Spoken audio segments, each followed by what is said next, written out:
day, my viewers. Welcome to another exciting episode of our book review. We're still reviewing the book, The Richest Man in Babylon. And today we're going to be reviewing the chapter 3 of the book, The 7 Cures to a Lean Purse.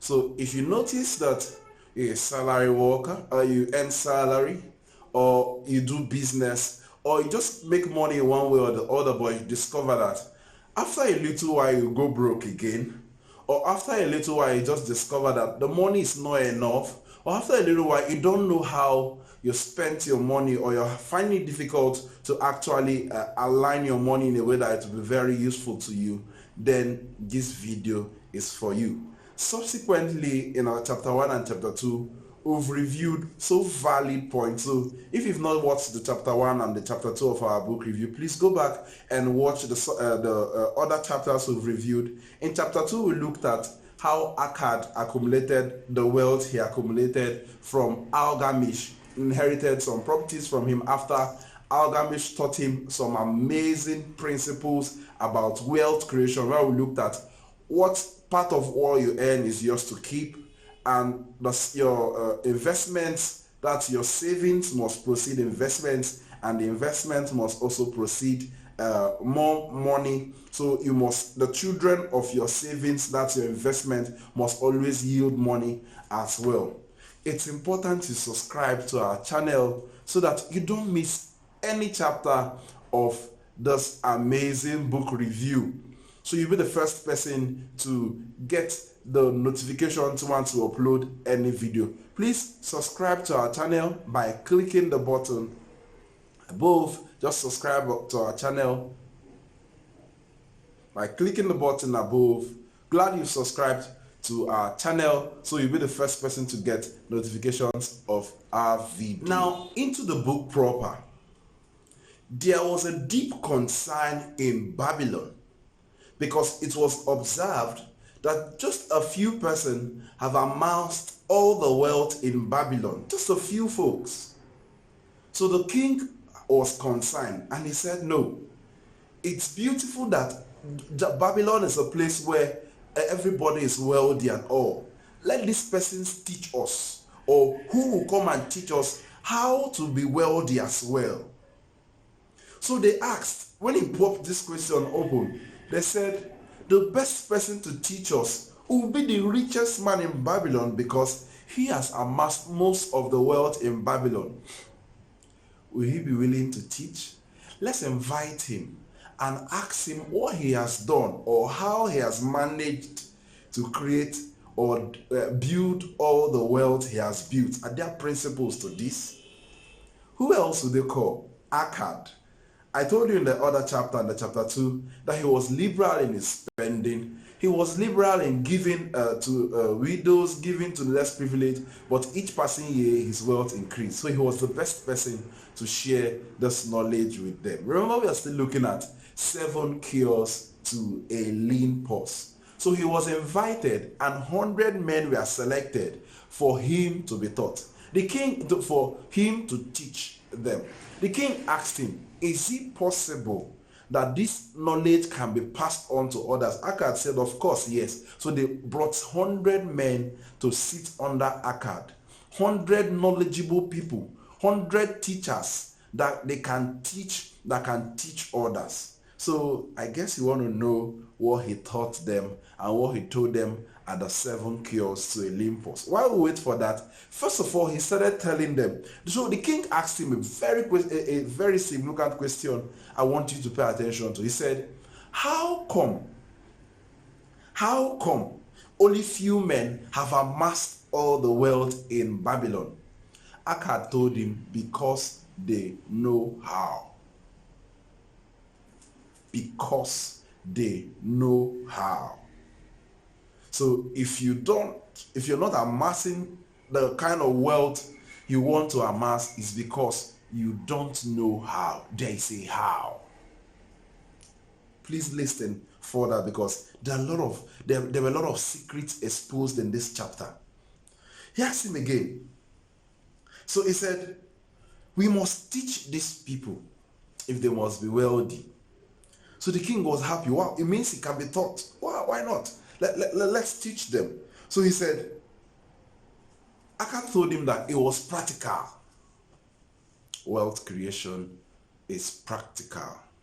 What it means that you can actually learn wealth creation. You can actually learn financial principles that can guide you. It can be learned. It can be taught. So you ask yourself, am I reading enough books that can expose me or teach me financially? Am I listening to persons that are financial giants that I can learn secrets from? These things are secrets and you must find them or you must search them out to know them. So Arkad assembled the 100 men and he started explaining to them. Another thing he pointed out was that his desire was a major aspect that boosted his zeal to chase wealth. So each day he taught them one principle per day. So we'll be looking at 7 cures to a lean purse. 7 cures to a purse that has refused to hold plenty money. The 7 cures to a lean purse. Okay, the first is start thy purse to be fattening. Arkad started explaining to them this principle. He asked each and every one of them what they do for a living, of which everybody explained what they do for a living. Some of them said they are into, they sell goat meat. Some of them said they are scribe makers. So the one that said he was a scribe maker, Arkad emphasized that this was the business he started with. So it means that they all have the potential. They have one wealth, they have one method of creating wealth or the other. But one of them he made an example of his business with is the one that said he was an egg merchant.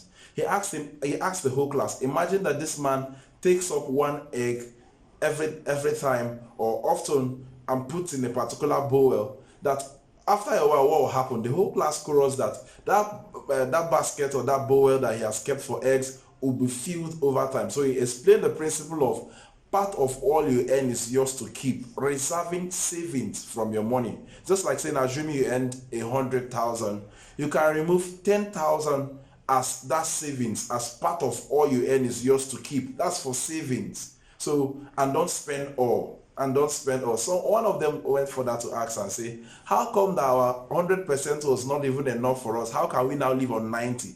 He told them that over time they will get used to it once they start obeying this principle, that there will be almost no difference between 90 and 100% that they have been using. That over time the 90% will just look like it's enough, like it's the same thing with the 100, but it's a principle that will guide them out of a penury. The second one was control thy expenditure. This is where a lot of persons have a huge challenge, controlling thy expenditure. He said, confuse not thy necessary expenses with thy desires. So a lot of persons confuse their wants to their needs.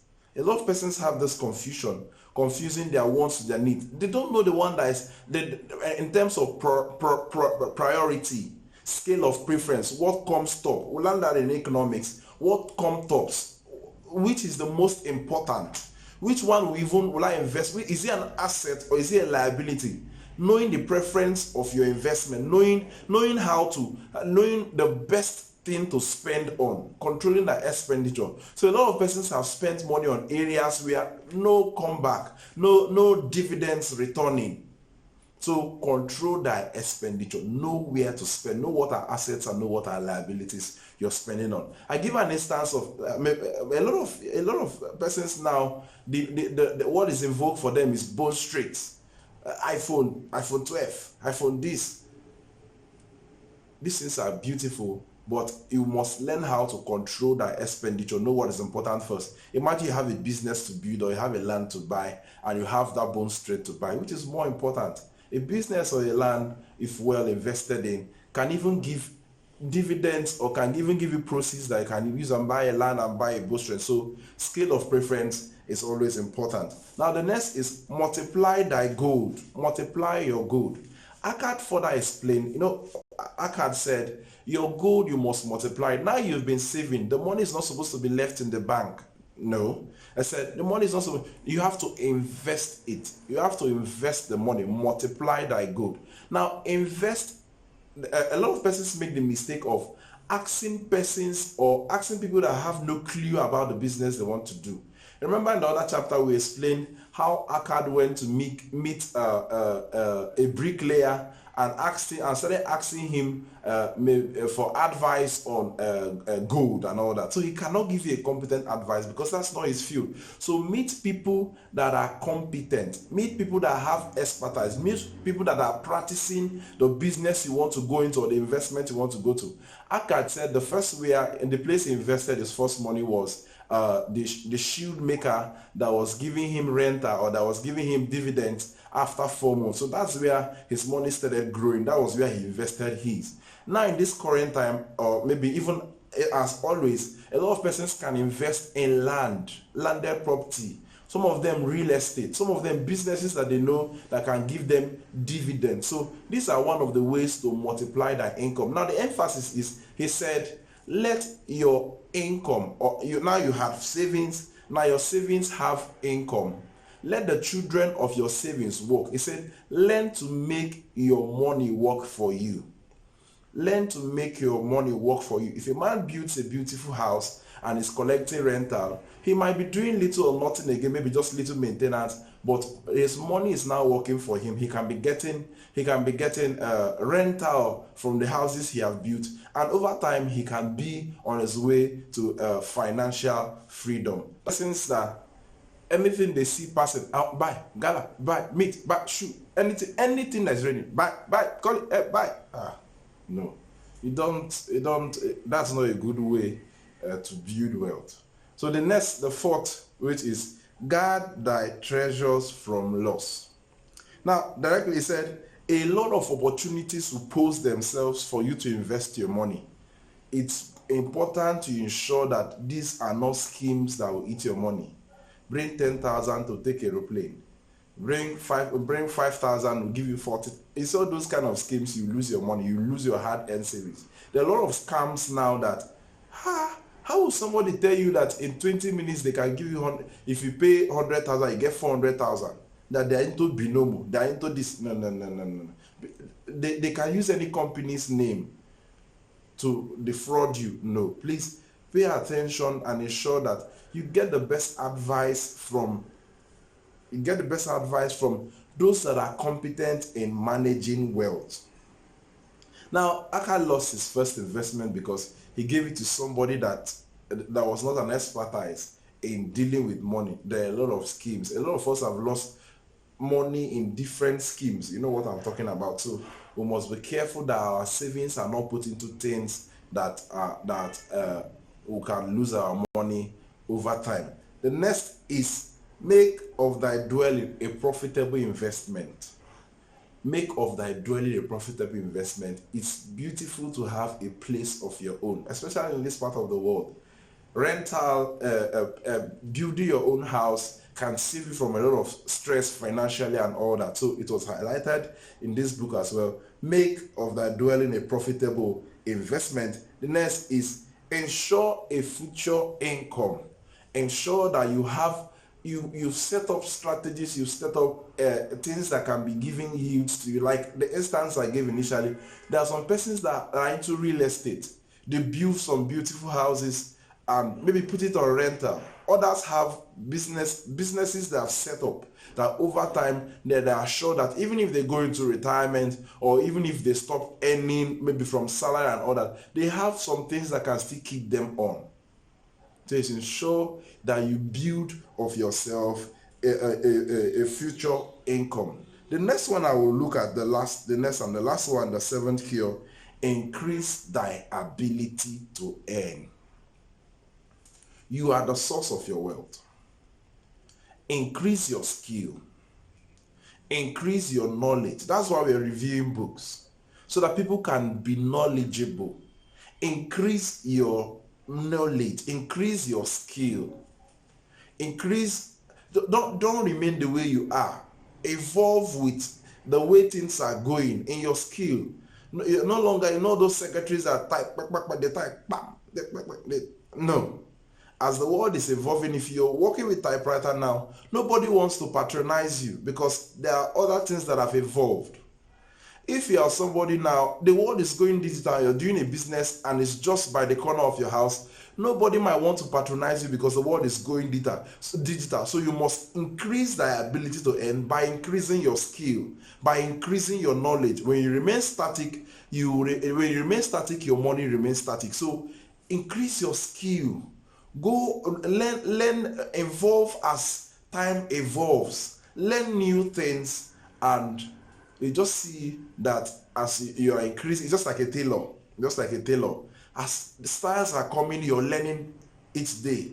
As a new style, you evolve, you learn. But if you remain the way you are, you're still sewing shoulder pad at this point. Nobody might answer you. You're saying maybe somebody is following you from somewhere. No, you must learn the new trends. You must learn the new things. You must increase your ability to learn by developing your skills. We've looked at 7 laws. We've looked at a lean pause. Start thy pause to be fattening. The second, control thy expenditure. The third one, multiply your income. The third one, make thy gold to multiply.